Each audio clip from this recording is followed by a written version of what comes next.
जिनके जीवन में आत्म शांति पाने की रुचि है, तत्परता है, वे मानो इस पृथ्वी पर के देव हैं। दो प्रकार के देव होते हैं, एक स्वर्ग में रहने वाले देव और दूसरे धरती पे रहने वाले देव। स्वर्ग में रहने वाले देव तो अपना पुण्य खत्म करते हुए स्वर्ग का मजा लेते हैं, और पृथ्वी पर के जो देव हैं वे अपना दान पुण्य सेवा स्मरण करते हुए पाप नष्ट करते हुए हृदय का अमृत पीते हैं। वे पृथ्वी पर के देव हैं। कबीर जी के पास भगवान का परवाना आया कि संत तुम पधारो। कबीर जी के आंखों में से आंसू आ गए। इसलिए नहीं कि अब जाना पड़ता है, मरना पड़ता है, नहीं। कबीर ने कहा कि मुझे वहां आने की इच्छा नहीं होती, क्योंकि वहां सत्संग नहीं मिलता है। राम परवाना भेजिया वाचत कबीरा रोए, क्या करूं तेरी वैकुंठ को जहां साध संगत नहीं होए। सनकादि ऋषि 4 हैं, चारों भाई ब्रह्मवेता है। एक वक्ता बनता है और 3 श्रोता बनते हैं। आत्मा परमात्मा की चर्चा करते करते परम शांति में विश्रांति पाते। भगवान का दर्शन करने से तो मोह हो सकता है, भगवान का दर्शन करने के बाद भी कपट रह सकता है, भगवान का दर्शन करने के बाद भी बेईमानी रह सकती है, काम रह सकता है, क्रोध रह सकता है। ध्यान से सुनना, भगवान का दर्शन साकार दर्शन हो फिर भी आदमी कपटी हो सकता है, कामी हो सकता है, क्रोधी हो सकता है, अहंकारी हो सकता है, रह सकता है। जैसे भगवान का मोह हो सकता है। भगवान का दर्शन करती थी मंथरा, फिर भी कितना कपट था। कई भी भगवान का दर्शन करती थी, कितना क्रोध था। शूर्पणखा ने भगवान का दर्शन किया, फिर भी शूर्पणखा में काम मौजूद है। शाकुनी ने भगवान कृष्ण का दर्शन किया, फिर भी कपट मौजूद है। दुर्योधन भगवान कृष्ण का दर्शन करते हैं, फिर भी क्रोध मौजूद है। ज्ञान की आंख जब तक नहीं खुलती है तब तक बेचारा आदमी थपेड़े खाता है।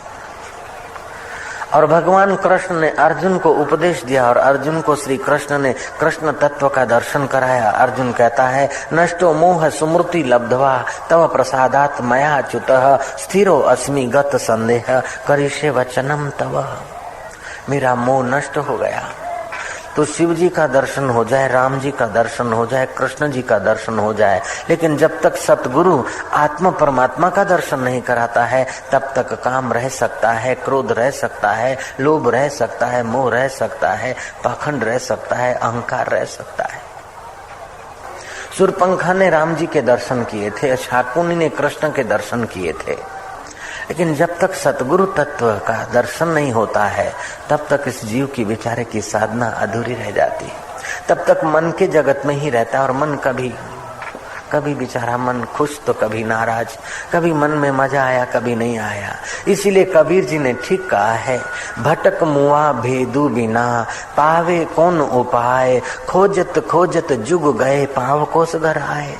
ये जीव चाहता तो शांति, चाहता तो मुक्ति है, चाहता तो है अपने नाथ को मिलने के लिए। मृत्यु आकर शरीर छीन ले, जीव अनाथ होकर मर जाए, उसके पहले अपने नाथ को मिलना चाहिए। लेकिन बेचारा मन भटका देता है, बाहर के संसार की वासनाओं में भटका देता है। कोई भाग्यशालियों को फिर पुण्य दान में घुमाता है, और उनसे कोई ऊंचे होते तो सत्संग में आते हैं, और उनसे जब कोई और भी आगे बढ़ता है तब वो सत्य स्वरूप आत्मा परमात्मा में पहुंचता है, उसे परम शांति मिलती है। तो भगवत गीता का ये श्लोक हमें, भगवान ये श्लोक सुनाकर हमें सावधान कर रहे हैं। आपूर्यमानम मचलम प्रतिष्ठम समुद्रमाप प्रविशन्ति यद्वत् तद्वत् कामा प्रविशन्ति सर्वे स शांतिम माप्नोति न काम कामे।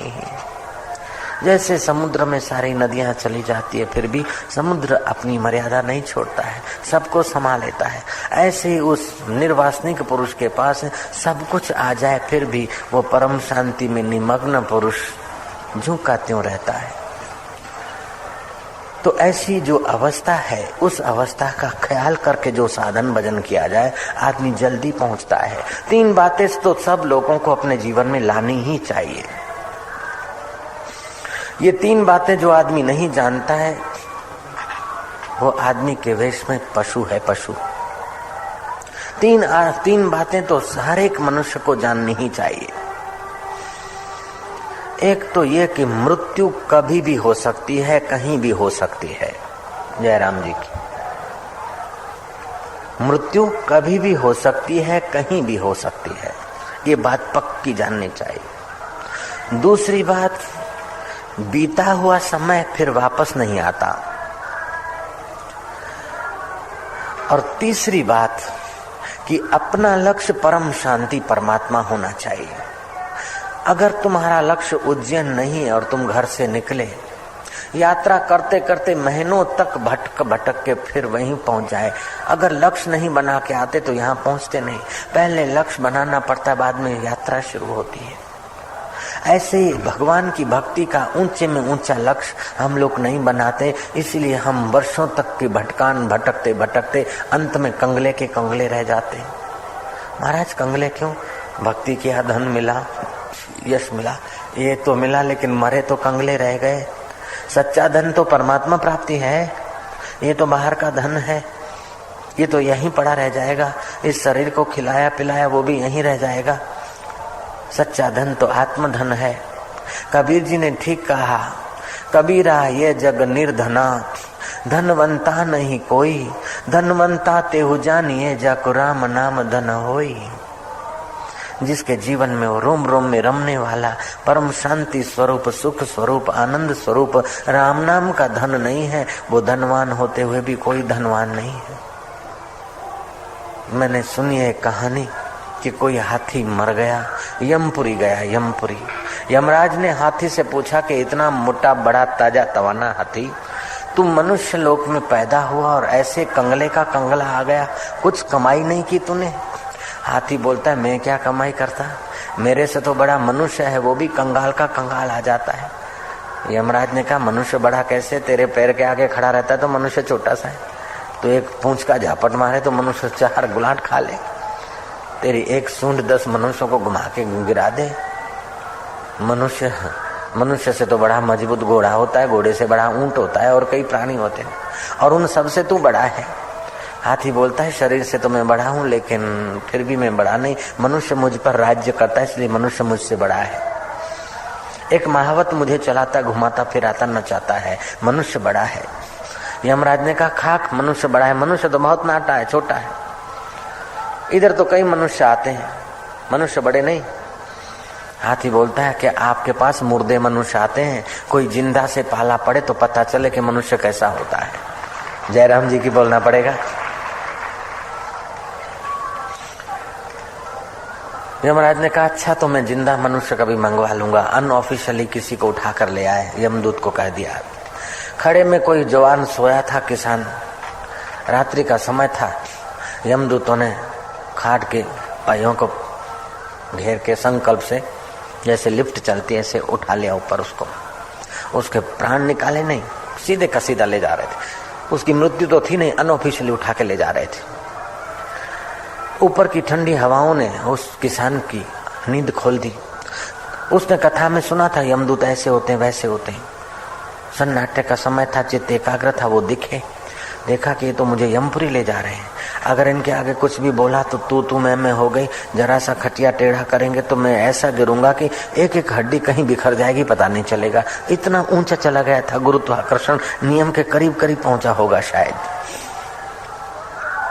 उस आदमी ने क्या करा, धीरे से अपने जेब में हाथ डाला, एक कागज पर कुछ लिखा और चुपके से फिर लेटा रहा। यमपुरी में खटिया पहुंच गया। यमराज ने यमदूतों को और कहीं भेजा। जल्दबाजी में बिजी आदमी रहता है, भूल जाता है कौन क्या क्या लाया। किसी दूसरे यमदूत को उस आदमी ने चिट्ठी दी। चिट्ठी ले गया यमदूत। चिट्ठी में लिखा था, आने वाले इस आदमी को मैं यमपुरी का चेयरमैन बनाता हूँ, प्रेसिडेंट बनाता हूँ। नीचे सिग्नेचर भगवान आदि नारायण विष्णु। यमराज तो अटेंशन में आ गए कि आदमी प्रेसिडेंट ऑफ यमपुरी, उसको बना दिया तिलक तिलक करके। अब जो कुछ डिसीजन लेना है उसकी सिग्नेचर चाहिए, उसका संकेत चाहिए। कोई पापी आया है, महाराज इसको क्या कौन से नरक में भेजे? बोले वैंकुट भेज दो। गया वैंकुट। किसी ने अपनी पत्नी होते हुए भी कईयों के साथ गड़बड़ की, महाराज इसको कौन से नरक में भेजे? बोले वैंकुट भेज दो। किसी ने विधवा माइयों का धन हड़प किया, डिपॉजिट हड़प की। महाराज इसको कौन से कुंभी पाक में डालें, यहाँ कौन से नरक में डालें? बोले वैंकुट भेज दो। जो भी आए वैंकुट वैंकुट वैंकुट। थोड़े दिनों में वैंकुट भर गया। भगवान नारायण सोचने लगे क्या पृथ्वी पर ऐसे कोई आत्म साक्षात्कारी पहुंचे हुए पुरुष आ गए हैं कि जिनका सत्संग सुनकर दर्शन करके आदमी निष्पाप हो जाए और सबके सब वैंकुट चले आए। अगर कोई ब्रह्मज्ञानी होता है तो मेरा और उसका सीधा संबंध होता है। जैसे टेलीफोन तुम्हारे घर में है तो एक्सचेंज से तो उसका संबंध होगा ही। बिना एक्सचेंज के टेलीफोन की लाइन अथवा डिब्बा कोई काम नहीं करेगा। तो अगर कोई ब्रह्मवेता है तो उसका और मेरा तो सीधी लाइन होती है। अब तुम्हारे टेलीफोन में तो केबल या वायर होती है, लेकिन परमात्मा और परमात्मा को पाए हुए साक्षात्कारी पुरुष में केबल या वायर की जरूरत नहीं होती है। वो तो संकल्प मात्र होता है, पुण्य मात्र से होता है। मन मेरो पंछी भयो उड़न लाग्यो आकाश, स्वर्ग लोक खाली पड़ो साहेब संतन के पास। प्रभु जी बसे साधु की रसना, वह परमात्मा साधु की जीवा पर नाचता है, बसता है। और ऐसा कोई साधु मैंने भेजे नहीं। तो ये सब के सब लोग वैंकुट में आ गए, क्या बात है? यमराज से पूछवाया। यमराज ने कहा कि कोई ब्रह्मज्ञानी आत्म साक्षात्कारी पुरुष धरती पे पहुंच गए हैं और लोगों को कर्मकांड करवाते करवाते, कीर्तन भजन करवाते, कृपा बरसा के बस उनको वैंकुट का अधिकारी बनाते। ऐसी बात नहीं है। ये आपने जो भेजा है ना मुखिया, वही सब डिसीजन ले रहा है महाराज। भगवान सोचते मैंने तो कोई मुखिया भेजा नहीं, चलो मैं स्वयं आता हूँ। भगवान आए, यमराज उठकर स्तुति करते हैं। बोले कौन मुखिया है? बोले वो जो बैठा है प्रेसिडेंट, आपने भेजा है। बोले मैंने तो नहीं भेजा। बोले ये आपकी सही, आपका सिग्नेचर। भगवान बोलते आदि नारायण विष्णु मेरा नाम। मुखिया को बोला है कि भाई मैंने तेरे को कब भेजा था और मैंने कहाँ सही की थी? ये तू मेरे नाम की जाली सही कर दिया है। वो बोलता है कि भगवान ये हाथ पैर सब तुम्हारी शक्ति से चलते हैं, प्राणी मात्र के हृदय में तुम हो, ये तुम्हारा वचन है। तो जो कुछ मैं करता हूँ वो तुम्हारी सत्ता से हुआ, तो तुम ही ने किया। हाथ क्या करे, मशीन बेचारी क्या करे, चलाने वाला तो वही है। उमा दारू योषित की नाई, सबई करावत राम गोसाई। रामायण में भी लिखा है। ईश्वरो सर्वभूतानां हृदय से अर्जुन तिष्ठति, गीता में कहा है। अगर मैं आपने नहीं सही करवाई तो मैं अपनी बात वापस लेता हूँ, लेकिन भगवान ये ख्याल करना कि अब कोई रामायण भी नहीं मानेगा और गीता को भी नहीं मानेगा। करण करावन हार स्वामी सकल घटाके अंतर्यामी, ये शास्त्र भी कोई मानेगा नहीं। आप तो कहते कि मैं सबका प्रेरक हूँ, तो ये मेरे को प्रेरणा करने वाले भी तो आप ही हुए, तो आपका नाम लिख दिया। अगर मेरे को आप झूठा साबित करते हैं तो आपके शास्त्र भी झूठे हो जाएंगे। तो लोगों को फिर भक्ति कैसे मिलेगी? संसार नरक बन जाएगा। भगवान बोलता है बात तो सही है, अरे जिंदा मनुष्य। यमराज की तरफ निहारते हैं। अच्छा चलो भाई, ये सही करने की सत्ता मेरी है, इसलिए तूने मेरा नाम लिख दिया। लेकिन जो भी आए पापी अपराधी, सबको तू वैंकुट क्यों भेज देता है? जिसका जैसा पाप है उसको ऐसे ऐसी सजा दो, शुद्ध हो जाए। बोले भगवान मैं सजा देने के लिए नियुक्त नहीं हुआ हूँ, मैं तो अनऑफिशियली आया हूँ और 4 दिन की कुर्सी है, कोई पता नहीं कब चली जाए। जैसे 4 दिन की जिंदगी है, जो सत्कर्म कर लिया सो कर लिया, ऐसे 4 दिन की मेरी अनऑफिशियली कुर्सी है। जितना हो गया अच्छा काम करना है। और कहते हैं कि भला करे तो भला होए। जो औरों को शक्कर देता है खुद भी शक्कर खाता है, औरों को डाले चक्कर में वो खुद भी चक्कर खाता है। कलयुग नहीं करजुग है, एक हाथ दे एक हाथ ले, नेकी का बदला नेक है, बदों को बदी देख ले। इसे तो दुनिया मत समझ भैया, ये सागर की मझधार है। औरों का बेड़ा पार कर तो तेरा बेड़ा पार है। तो मैं इन सब का बेड़ा पार किया तभी तो आप मेरे पास आ गए, फिर मैं ऐसा धंधा क्यों न करूं? अगर मैं इनको न भेजता है तो आप भी नहीं आते, आपकी दीदार भी नहीं होते। तो मैंने तो अपनी भलाई का फल तो पा लिया।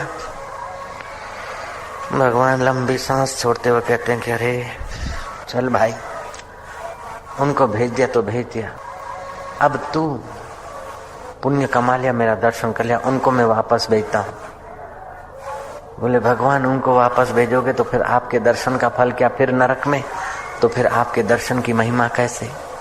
बोले अच्छा तो तू चला जा पृथ्वी पे। बोले मैंने इतने लोगों को तारा और आपका दर्शन किया और फिर भी मुझे संसार की मजदूरी करनी पड़े, तो फिर आपके दर्शन की और सत्कर्म की महिमा पे सुहागा घूम जाएगा। भगवान सोचते हैं अरे तू तो बड़ा वकील का बाप निकला रहे। तो ऑफिशियली बातें हैं, आध्यात्मिक ज्ञान संयुक्त बात है। भगवान बोलते अच्छा भाई, वो उनको तो मैं नहीं गिराऊंगा, भले वहां रहे, अब तू ये सीट छोड़, तू भी ऊपर चल वैकुंठ में। वो बोलता मैं अकेला नहीं आऊंगा, जिस हाथी के मिस से, जिस हाथी के निमित्त से मैं आया हूँ, उसी को अगर पहले आप सैंक्शन करते हैं तो फिर ये दास आने को तैयार है। भगवान बोलते चल भाई हाथी देव, तू भी चल वहीं। हाथी सूंड ऊंची करके यमराज को बोलता है कि जयराम जी की, जयराम जी की। ये जिंदा मनुष्य है, देखा, मनुष्य के अंदर इतनी संभावना है कि वो भगवान का माई बाप भी बन सकता है। जयराम जी की। भगवान राम के माई बाप दशरथ और कौशल्या थे। भगवान कृष्ण के माई बाप वसुदेव और देवकी थे। मनुष्य की इतनी ऊंची संभावना है, लेकिन अगर सतगुरु नहीं मिलता और सीधी साधना सूक्ष्म नहीं मिलती है तो मनुष्य भटक जाता है। भोगी भोग में भटक रहा है, त्यागी त्याग में भटक रहा है, और भक्त बेचारा भावनाओं में भटक रहा है। भटक मुआ भेदू बिना, पावे कौन उपाय, खोजत खोजत युग गए, पाँव कोस घर आए। भक्त भोगी से तो भक्त अच्छा है, त्याग के अहंकार से तो भक्त अच्छा है, लेकिन भक्त भी बेचारा भटक रहा है। इसीलिए शास्त्रों ने कहा संत जना मिल हर जस गाइए। उच्च कोटि के महापुरुषों के चरणों में बैठकर हरि का जस गाओ, उनसे मार्गदर्शन लेकर फिर चलो। कबीर ने कहा सहजो कारज संसार को, गुरु बिना होत नाही, हरि तो गुरु बिन क्या मिले, समझ ले मन माही। सहज कार्य, आटा गूंदना है ना, रोटी बनाने का आटा, उसमें भी कोई गुरु चाहिए। आटा गूंदने के लिए भी बेटी को, बहू को किसी न किसी से सीखना पड़ता है। सब्जी बनानी है नहीं तो पहले किसी से सीखना पड़ता है। तो जीवात्मा को परमात्मा का साक्षात्कार करने वाला बनाना है तो जरूर सतगुरु से सीखना पड़ेगा। सतगुरु मेरा सुरमा, करे शब्द की चोट, मारे गोला प्रेम का, हरे भरम की कोट। तुलसी तुलसी क्या करो, तुलसी बन की घास, कृपा भई रघुनाथ की तो हो गए तुलसीदास। तुलसीदास जब शादी किए थे तो अपने पत्नी के प्रति उनको बड़ी काम वासना थी। ऐसी कथा कहानियां है। पत्नी मायके चली जाए तो तुलसीदास को वहीं जाना पड़े। एक बार तो अंधेरी रात में कूद पड़े, किसी शब्द को लक्कड़ समझकर नदी पार कर ली। आंधी तूफान, अंधियारी रातों में वो अपने ससुराल गए पत्नी से मिलने के लिए। देखा कि खिड़की पर कुछ रस्सा वस्सा है। उस अजगर को रस्सा समझकर सांप को कूद के पत्नी के कमरे में पहुंचे। पत्नी ने कहा कि इस अंधेरी रात में यहाँ कैसे पहुंच गए, नदी पार कैसे हुई और इधर खिड़की कूद के कैसे आ गए? बोले प्रिय, तूने रस्सी जो बांध रखी थी। पत्नी ने लालटेन की दिबेट ऊंची करते हुए देखा, रस्सी तो नहीं है, तो सांप है। इतना काम विकार में आप इतने बलवान हैं, आपकी वासना इतनी तेज है कि वो मुर्दे का सहारा लेकर नदी पार किए और सांप का सहारा लेकर आप मेरी खिड़की में कूदे, और फिर बदले में मिलेगा क्या? चमड़ा चाटते समय शरीर कमजोरी। हाड़ मास में, मेरे हाड़ मास में इतनी तुम्हारी प्रीति है, इससे आधी अगर भगवान के प्रति होती तो तुम्हारा बेड़ा पार हो जाता। पत्नी के द्वारा मानो परमात्मा अंतर्यामी ईश्वर गुरु का काम कर रहे। हाड़ मास की देह मम, तामे इतनी प्रीति, याते आधी जो राम प्रति, अवस मिटे भव भीति। तुलसीदास का हृदय बदल गया। बोले फिर से बोल। पत्नी कहती कि हाड़ मास के शरीर में जितनी मोहब्बत है, चमड़ा हटा के देखो तो आंतें मिलेंगे, मांस मिलेगा, नस नाड़ियां मिलेगी। 2 खड़ी हड्डियां हैं और छोटी आड़ी हड्डियां हैं। अंदर में जो खाली जगह है वहाँ मलमूत्र है। नाक से लींट निकलती है, आंख से कीचड़ निकलता है, कान से मैला निकलता है, मुंह से थूक निकलती है, और नीचे की इंद्रियों से क्या निकलता है ये जानते हो? जरा सा चमड़ा हटा के देखो तो क्या हालत है। फिर भी ये शरीर जो प्यारा लग रहा है तो उस चैतन्य आत्मा राम की देन है। उस राम के प्यार को पाओ। इस हाड़ मास को प्यार करके कब तक तुम खुशियां मनाओगे? लग गई बात। बोले आज से तुम मेरी गुरु। चले गए एकांत में, भगवान के आगे आंसू बहा के प्रार्थना करते, हे परमात्मा, मैं कामी हूँ, मैं कुटिल हूँ, मैं तेरा भक्त होने के लायक नहीं हूँ, मैं संत होने के लायक नहीं हूँ, तो कम से कम तू मुझे तेरे संत का शिष्य तो बना दे, कोई सच्चे संत का मुझे भगत तो बना दे, इतनी तो दया कर। फिर वो संत रोए हैं कि मैं संत का शिष्य बनूं, ये भी कोई कर्म होने चाहिए। पापी आदमी क्या संत का भगत होगा, क्या संत का प्रसादा लेगा। मेरे इतने पाप हैं कि मैं संत का शिष्य नहीं हो सकता हूँ, संत का भगत नहीं हो सकता हूँ, संत का साथी नहीं हो सकता हूँ, तो कम से कम तेरे संत या भक्त या वैष्णव के द्वार का मुझे तू गौ बना दे, ताकि मेरा दूध तेरे संत की सेवा में जाए और देर सबेर मेरा कल्याण हो जाए। मेरे राम जी इतना तो जरूर करना। फिर तुलसीदास जी सोचते हैं कि संत के द्वार की गऊ बनने के लिए भी तो कोई पुण्य चाहिए। मैं तो कामी हूँ, कुटिल हूँ, सांप को पकड़कर पत्नी के पास जाता हूँ, रस्सी समझता हूँ सांप को। इतना कामांध आदमी संत के घर की गाय कैसे बन सकता है। हे भगवान, संत के वैष्णव के घर की गाय नहीं बन सकता हूँ तो कोई बात नहीं, तू मुझे कम से कम किसी संत या वैष्णव के घर का घोड़ा बना दे, वो मुझ पर सवारी करके कथा करने को जाएगा, मेरी सेवा थोड़ी स्वीकार हो जाएगी और देर सबेर मैं तुझको मिल पाऊंगा। हे भगवान, मुझे घोड़ा ही बना दे तेरे भक्त का, तेरे संत का। मन ही मन गुनगुनाते हैं। आप भी कभी मन ही मन कमरे में भगवान से बातचीत करो कि भगवान, जिंदगी पसार हो रही है, तेरी भक्ति मिल जाए, तेरा ध्यान मिल जाए, परम शांति का प्रसाद मिल जाए। दुनिया भर की बातें तुमने बहुत सुनी लाला, बहुत कही, बहुत कहोगे, लेकिन उससे आखिर में कुछ नहीं मिलेगा, रीते रह जाएंगे। कभी कभी उस दुनिया के स्वामी के साथ बातचीत करो। कभी रोना नहीं आता तो इस बात पर रो कि पैसों के लिए रोता है, वाहवाही के लिए रोता है, लेकिन परमात्मा के लिए ए मेरा पापी मन, तुझे रोना नहीं आता। कभी उसको प्यार करते करते हंसो, देखो फिर धीरे धीरे तुम्हारी वो चेतना जगे। जो जो आप अंतरंग उपासना साधना करोगे, अंदर के देवता का दर्शन करने जाओगे, त्यों त्यों आपकी परतें हटती जाएगी।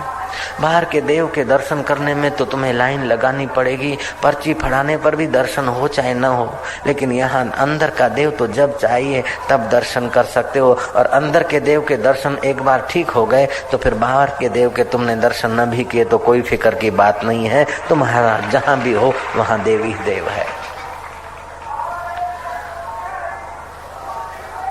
तुलसीदास जी कहते हैं कि प्रभु, मैं गौ तो नहीं बन सकता, घोड़ा ही बना दे। घोड़ा भी बनने के लिए पुण्य चाहिए। अब तो प्रभु और दूसरा कोई उपाय नहीं, तेरे प्यारे, तेरे को अनुभव किए हुए किसी वैष्णव, किसी महापुरुष के द्वार का मुझे कुत्ता ही बना दे, ताकि उसकी निगाह पड़ती रहेगी, मेरे पाप कटेंगे, उसके हाथ का टुकड़ा खाऊंगा, मेरा दिल पवित्र होगा और देर सबेर में तेरे द्वार तक पहुंच पाऊंगा। इसलिए किसी संत, सच्चे संत के द्वार का कुत्ता भी बना देगा तो मेरा कल्याण हो जाएगा। सच्चे हृदय की प्रार्थना अंतःकरण को पवित्र करती है। भगवान कुत्ता क्यों बनाते, घोड़ा क्यों बनाते, गाय क्यों बनाते? भगवान ने तो तुलसी को संत तुलसीदास बना दिया।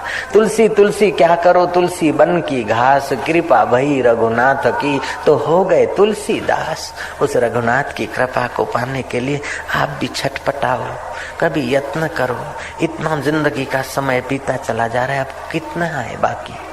1.5 साल 2 साल निकाला, किसी ने 5 साल निकाला, 10 साल 20 साल, आखिर क्या? तो ये जीवन बहती गंगा की नाई बह रहा है, उसमें से अपना समय बचाकर काम कर लो। पड़ा रहेगा माल खजाना, छोड़ त्रियासुत जाना है, कर सत्संग, सत्य स्वरूप ईश्वर का संग कर सत्संग अभी से प्यारे, नहीं तो फिर पछताना है। खिला पिला के देह बढ़ाई, वो भी अग्नि में जलाना है। कर सत्संग अभी से प्यारे, नहीं तो फिर पछताना है। उस सत्य स्वरूप का संग करो। सुबह नींद में से उठो तो संकल्प करो कि तेरा संग कैसे हो। कभी व्यवहार करते करते बार बार सोचो कि हे मेरा परमात्मा, तू मेरे साथ है, लेकिन मैं अभी तक तेरा संग नहीं कर रहा हूँ। मरने वाली चीजों के संग में पड़ा हूँ, मिटने वाली दोस्ती के संग में पड़ा हूँ, लेकिन अमिट मेरे मालिक, तेरी दोस्ती का मेरे को कब रंग लगेगा? तू दया कर दे। सच्चे हृदय की प्रार्थना काम कर लेगी। अगर सच्चे हृदय की प्रार्थना नहीं तो कम से कम ऐसे वैसे भी करो तो धीरे धीरे वो भी सच्ची बन जाएगी। भगवान कहते हैं आपुर्यमाणम अचलम प्रतिष्ठम, समुद्र माप प्रविशंति यदवत तद्वत कामा प्रविशंति सर्वे स शांति मापनोति न काम कामी।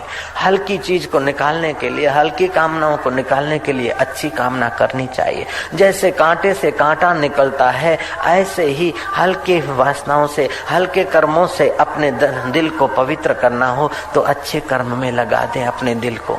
हल्की आदतों को दूर करना हो तो अच्छी आदत डाल दो, देव दर्शन की आदत डाल दो, अच्छा है। भगवान के दर्शन की आदत अच्छी है। संसार आंखों से भीतर घुसता है, कानों से भीतर घुसता है, तो संसार घुसता है तो अशांति पैदा करता है। इसकी अपेक्षा भगवान के श्री विग्रह को देखकर उसी को अंदर लाओ, अच्छा है। भगवान के प्यारे संतों के वचन सुनकर उन्हीं को संसार में लाओ, तो जैसे कांटे से कांटा निकलता है, ऐसे सत्संग से कुसंग निकलता है और सुदर्शन से कुदर्शन का आकर्षण निकलता है। और देर सबेर कुदर्शन हट जाए तो फिर सुदर्शन तुम्हारा स्वभाव हो जाएगा। मैंने विनती की थी कि भगवान के दर्शन किया लेकिन सत्संग नहीं है तो मोह हो सकता है। गरुड़ भगवान के सेवक थे। भगवान विष्णु जब रामावतार में आए तो मेघनाथ जी से जब भिड़ना पड़ा तो मेघनाथ जी ने नागपाश में राम जी को बांध लिया। नारद जी गए कागभूषण गरुड़ के पास कि ठाकुर जी बंधे हैं, जाओ मदद करो, सेवा करो। गरुड़ जी कोई साधारण पक्षी नहीं है, पक्षियों के राजा हैं। वे जब उड़ान भरते हैं तो उनके पंखों से सामवेद की ऋचाएं गूंजती है, इतने ऊंचे। वो आए, गरुड़ आए तो कई नाग तो ऐसे ही रवाना होकर बाकी के नागों को गरुड़ जी ने अपनी चोंच से ठिकाने लगा दिया। रामचंद्र जी निर्बंध हो गए। राम जी तो निर्बंध हो गए, लेकिन गरुड़ को मोह हो गया कि ये भगवान कैसे, अगर मैं नहीं आता तो ये नागपाश में बंधे रहते, ये भगवान कैसे। गरुड़ को मोह हो गया। मोह होने से शांति भंग हो गई। गरुड़ जी भटकने लगे। भटकते भटकते घूमते घामते आखिर गरुड़ जी अशांति मिटाने के लिए सत्संग की जरूरत महसूस करते हैं और भगवान शिव जी के पास गए कि भगवान मुझे उपदेश दीजिए, मैं बड़ा दुखी हूँ, अशांत हूँ। कब से अशांति हुई कि जब से श्री रामचंद्र जी को नागपाश से छुड़ाया तब से अशांति हुई। मन में यह आया कि भगवान कैसे, ये सचमुच में आदि नारायण है कि दशरथ के पुत्र राम है, वनवासी राम है। राम के प्रति मेरे मन में ऐसा हो गया, तब से बड़ी अशांति है। शिव जी ने देखा कि ये तो अपने को चतुर समझता है, मैंने ही नागपाश से भगवान को छुड़ाया, इसको जरा उपदेश तो मिले लेकिन इसका अहम दूर हो, ऐसी जगह पर भेजना चाहिए। पक्षियों में शूद्र से शूद्र जाति कौवे की होती है और ऊंची से ऊंची जाति है गरुड़ की। जैसे किसी सम्राट को चपरासी, और वो भी बेकार चपरासी, रिजेक्ट चपरासी के द्वार पर बर्तन भेजने मांजने भेजो तो उसके अहम गलाने की पराकाष्ठा हो गई। कोई चक्रवर्ती सम्राट हो और रिजेक्ट चपरासी के द्वार के बर्तन मांजे तो उसके मान की क्या कीमत रही। खग की भाषा खग ही जाने, तुम भी पक्षी कौआ भी पक्षी जाओ, उससे भगवत कथा सुनो तो तुम्हारा मोह दूर होगा। गरुड़ जी गए हैं कागभूषण के श्रीमुख से भगवान के गुणगान सुने हैं, सत्संग सुना है। भगवान के दर्शन से तो मोह हो सकता है, लेकिन भगवान के सत्संग से मोह दूर होता है, तो दर्शन से भी सत्संग ऊंचा हो गया। तो जो सत्संग है वो आदमी को सत्य स्वरूप ईश्वर में बिठाता है, शांत स्वरूप परमात्मा का अनुभव कराता है। अंतर आराम अंतर सुख अंतर ज्योतिरेव चह, अंदर का आराम अंदर का सुख और अंदर की ज्ञान की ज्योति जगाता है। ये दिए की ज्योति तो गर्म होती है और वस्तुओं को जलाती है, लेकिन अंदर ज्ञान की ज्योति जब गुरु जगा देते हैं तो वस्तुओं को जलाती नहीं है, लेकिन जीवन में प्रकाश ले आती है, शांति ले आती है, माधुर्य ले आती है। जिनके हृदय में वो अचल शांति हुई उनकी आंखों में जगमगाता आनंद, संतप्त हृदयों को शांति देने का सामर्थ्य, अज्ञान में उलझे हुए जीवों को आत्मज्ञान देने की उनकी शैली अपनी अद्वितीय होती है। ऐसे पुरुष संसार में जीते हैं, लाखों लोगों का अंतःकरण भगवताकार बना देते हैं। और ऐसा करने में आप सक्षम हो सकते हैं अगर आप सत्संग का सहारा लेकर दिल मंदिर में जाने का प्रयास करें। कभी भी कोई भी दुख या सुख देने वाली घटना आए तो अपने ज्ञान का सहारा लो।